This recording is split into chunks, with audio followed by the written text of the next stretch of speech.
तो उससे मन बहुत दुखी है। चाह कर भी सोना चाहा लेकिन सो न सकी मैं, क्योंकि वो बेटियों की हालत को सुनकर और देखकर रो भी रो रो सकी मैं। और बाकी उस बेटी पे और उसके माँ बाप पर क्या गुजरी हो, तो वो मंजर, भयंकर मंजर जब देखा होगा।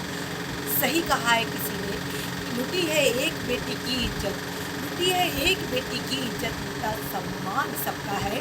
लुटेरे हैं अगर जिंदा, लुटेरे हैं अगर जिंदा, तो अपमान सबका है। पहले बनो इंसान को छोड़कर बात मजहब की, लड़ो मिलकर लड़ाई, लड़ो मिलकर लड़ाई, ये हिंदुस्तान सबका है, ये हिंदुस्तान सबका है।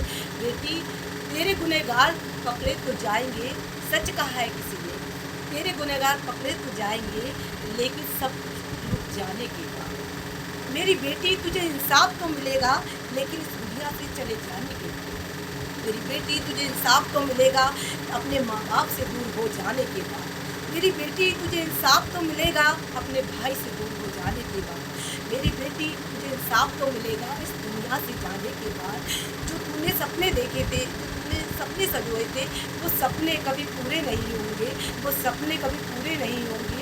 अब माँ बाप क्या कहेंगे, ये सोचने की बात है। माँ बाप क्या सोचेंगे, ये सोचने की बात है। एक बेटी के साथ जब ऐसी हैवानियत होती है, हम कहते हैं कि बेटी बचाओ बेटी पढ़ाओ का नारा देते हैं, लेकिन बेटियां ही नहीं बचेंगी तो बेटी कहाँ से पढ़ेंगी, बेटियां कहाँ से बचेंगी। बेटियां, जो बेटी बच जाती है तो वो पढ़ नहीं पाती, जो पढ़ जाती हैं तो उन बेटियों को हम बचा नहीं पाते। कैसे हम किस चीज़ पे हम बंद कर रह गए हैं जो बेटियों के लिए इंसाफ नहीं। आज हम स्वतंत्रता की बात करते हैं कि हम स्वतंत्र हैं, हम कहाँ स्वतंत्र हैं। अभी 9 साल की बच्ची का एक वीडियो मैंने देखा जो 15 अगस्त का सामने आया है। उस बेटी को बुरी तरह से उसके प्राइवेट पार्ट को चाकू से काटा गया।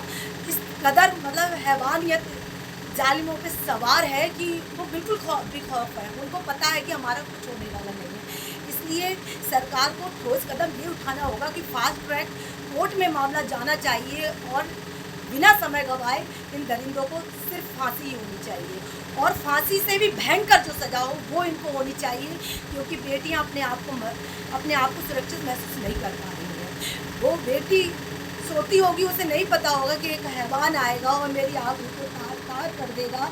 उस बेटी ने अनुमान भी नहीं लगाया होगा कि मेरे साथ क्या होने वाला है, और वो इस दुनिया से चली गई। और उससे भी बड़ी बात यह है, जब उसकी माँ और उसके फादर उसे उसे देखने जाते हैं तो उनको 3 घंटे तक बरगलाया जाता है।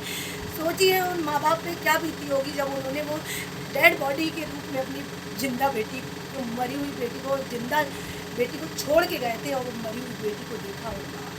कैसे वो माँ बाप देख पाए होंगे वो मंजर, सोच के रूप कांप जाती है। मैं सो नहीं सकी रात को। मुझे जैसे ही मुझे लगा कि इस बेटी के साथ ऐसे, इस बेटी के तमाम बेटियों के साथ मैं जब भी देख रही हूँ तो यही घटना आ रही है, आए दिन यही घटनाएं हो रही हैं। तो बस सरकार से मैं हाथ जोड़ के यही अपील करती हूँ, ऐसे दरिंदों को जीने का कोई अधिकार नहीं है। इनको मत जेल में डालिए, कि जेल में इन्हें मत दावत खिलाइए। जो बेटी को ये थोड़ा झड़ भी नहीं लगाते, समय नहीं लगाते, उसकी जान ले लेते हैं ये दरिंदे। इतना हैवानियत इन पे सवार हो जाती है। तो आप भी बिना समय गवाए इनको ऐसी ही सजा दो कि तड़प उठे इनकी हो, काँप उठे इनके शरीर जब ये देखे कि सोचे भी किसी बेटी के साथ ऐसा करने के बाद, तो इनकी रूह काँप उठे। तो इस तरह की सज़ा होनी चाहिए, क्योंकि जब तक ऐसी सज़ा नहीं होगी ना, ये डरने वाले नहीं हैं, क्योंकि ये बेखौफ है। इसीलिए बेटियों के साथ आए दिन ये घटनाएँ हो रही हैं। एक के बाद एक वीडियो सामने आता है, दिल दहलता रहता है। हम कुछ नहीं कर पाते, सिर्फ एक कैंडल लेके खड़े हो जाते हैं कोने में जा कर के कि बेटी को इंसाफ मिलना चाहिए। लेकिन अगर गुनहगारों को पकड़ा गया है तो उसे जेल में डालने से सिर्फ और हो गया, बस वो मिल गया इंसाफ नहीं। मेरे ब्याह जैसी इसका जो हाल हुआ है, लेकिन मेरे ब्याह में 4 साल लगे थे उन दरिंदों को सज़ा दिलाने में। 4 साल बहुत होता है। एक माँ भागती रही, तमाम कोशिशें करती रही कि जल्दी से वो पकड़े जाए। तो अब ऐसा बिल्कुल नहीं होना चाहिए। निर्भया वाले अब बिल्कुल भी दोहराना नहीं चाहिए वो कांड, और इन दरिंदों को जल्द से जल्द सिर्फ सज़ा, फांसी या फिर इन्हें गोली से भून देना चाहिए, ताकि भविष्य में कोई बेटियों के साथ देख ना सके। इस तरह से करना तो दूर, अगर देखते हुए भी उनकी रूह काँप जाए और उनके परिवार वाले भी डरें और अपने बच्चों को उनको समझाएँ कि बेटा अगर तुम ऐसा करोगे तो ऐसा हो सकता है। अपने बच्चों को अच्छी से अच्छी शिक्षा दें ताकि ये बच्चे इस तरह की हैवानियत ना करें।